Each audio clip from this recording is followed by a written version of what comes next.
Hi everyone, welcome to Difference Frames the World, a channel where you can see the world differently. Please subscribe to our channel and turn on the notification so you will not miss our videos uploaded every day. We have to say that today's topic is a little controversial. As the investigation of the organ harvesting case has not yet been done, we treat it as an allegation, not a fact. The report first appeared in the Wall Street Journal 1 month ago, but did not arouse much anxiety until yesterday, October 18, 2024.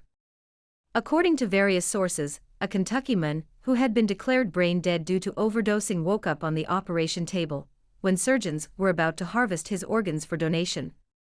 The incident happened in October 2021, but was recently disclosed.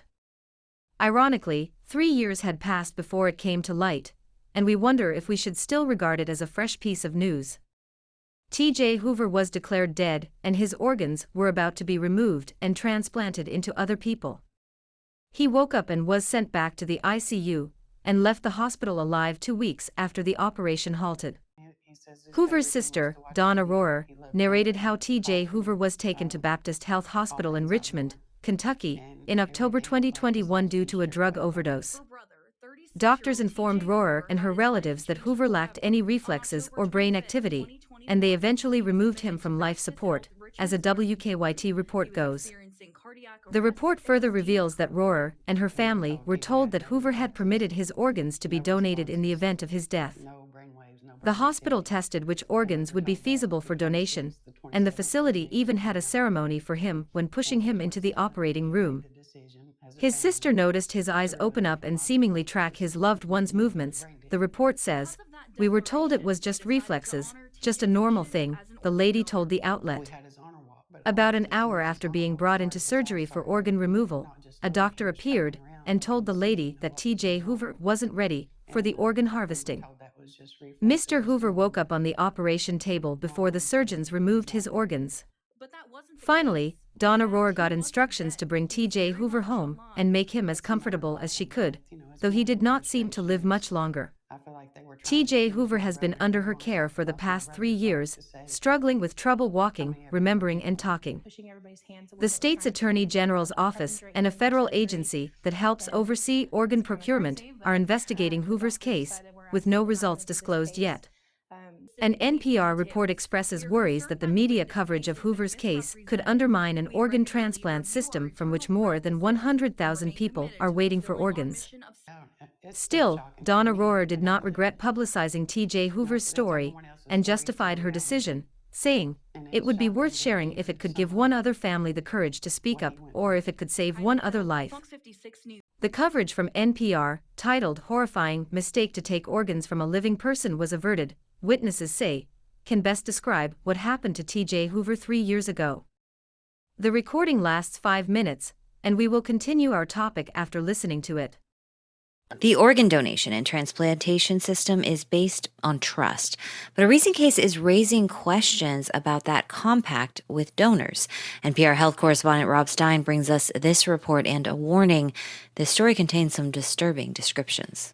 Natasha Miller's job is to preserve organs after they've been removed from a donor. She was getting ready to do this for a drug overdose victim who had just been wheeled into an operating room in Kentucky when she realized something wasn't right. He was moving around, kind of thrashing around on the bed. And then when we went over there, you could see he had tears coming down. He was crying visibly. Miller says the donor's condition alarmed everyone in the operating room at the Baptist Health Richmond Hospital in Richmond, Kentucky. The 2 doctors present refused to go ahead with the organ retrieval. The procuring surgeon, he was like, "I'm out of it. I don't want nothing to do with it." It was just very chaotic. Everyone was upset. So Miller says the case coordinator at the hospital for her employer, the Kentucky Organ Donor Affiliates, known as CODA, called her boss for advice. She was saying that he was telling her that she needed to find another doctor to do it, that we were going to do this case. She needed to find someone else. And she's like, there is no one else. She's crying, the coordinator, because she's getting yelled at. The organ retrieval was canceled, but some employees of the organ procurement organization say they were so concerned about the case that they quit over the October 2021 incident. Nicoletta Martin was another CODA organ preservationist at the time. Martin says she reviewed notes from a colleague at the hospital that described how hospital staff earlier that day had questioned the determination that the donor was dead during routine testing. The donor had woken up during his procedure that morning for a cardiac catheterization, and he was thrashing around on the table. But Martin says the donor was sedated and the plans to recover his organs proceeded.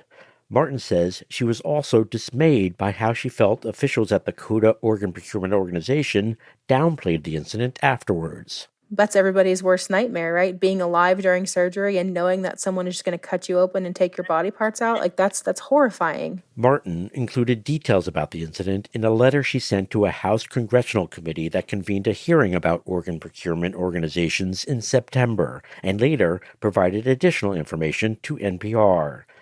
Some observers of the organ procurement system say they weren't entirely surprised by the allegations. There have been unusual reports like this before.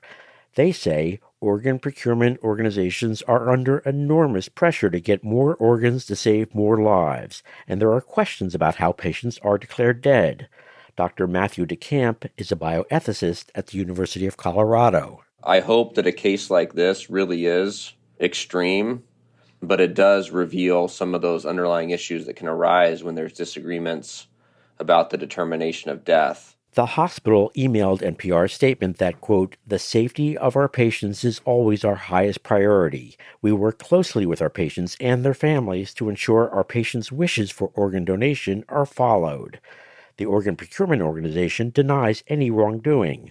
Julie Bergen is the chief operating officer for the Network for Hope, the new organ procurement organization for the region formed when CODA merged with another group. This case has not been accurately represented. No one at CODA has ever been pressured to collect organs from any living patient. CODA does not recover organs from living patients. CODA has never pressured its team members to do so. Defenders of the organ procurement system say they're skeptical anything like this could happen. Dory Dills is president of the Association of Organ Procurement Organizations. She says strict protocols are in place to prevent it. Incidents like this are alarming, and we would want them to be properly reported and evaluated. And obviously, we want to ensure that individuals are, in fact, dead when organ donation is proceeding. And we want the public to trust that that is indeed happening. For TJ Hoover and his sister, it was a nightmare. But for those who are waiting for organ transplants, it is even worse, as the waiting list might become even longer when people do not trust the organ transplant system, and more patients refuse to donate their organs after their deaths. It is ironic that in a country which brags about its human rights all day long, such horrifying cases could happen, and more ironically, the country's Congress even passed the Falun Gong Protection Act, out of allegations of organ harvesting in the People's Republic of China. There must be many untold stories like TJ Hoover's case. Dr. Robert Cannon, a transplant surgeon at the Birmingham campus of Alabama University, said he had encountered similar situations in which anesthesiologists observed patients breathing during organ removal surgeries. Cannon recalled that no one knew what to do. Someone called the organ procurement organization, United Network for Organ Sharing, for help, and they told the team to continue the operation. Cannon thought if they had done that, it would be murder, so they all chose to terminate the operation. Because part of the organ had been removed, the patient eventually died. Some doubt brain death is a term invented to meet the demand for organs, and once a patient permits his organs to be donated after his death, he will be regarded as a provider of organs instead of a patient to be saved with utmost effort. Dr. Paul A. Byrne is a neonatologist in Oregon, Ohio, and has been in practice for over 20 years.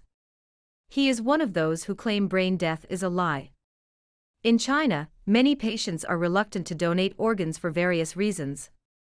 In the country, when a person dies, the body will usually stay at home or in the mortuary for some time before being buried for fear that he will come back to life. There are miracles indeed, that is why we do not lose hope.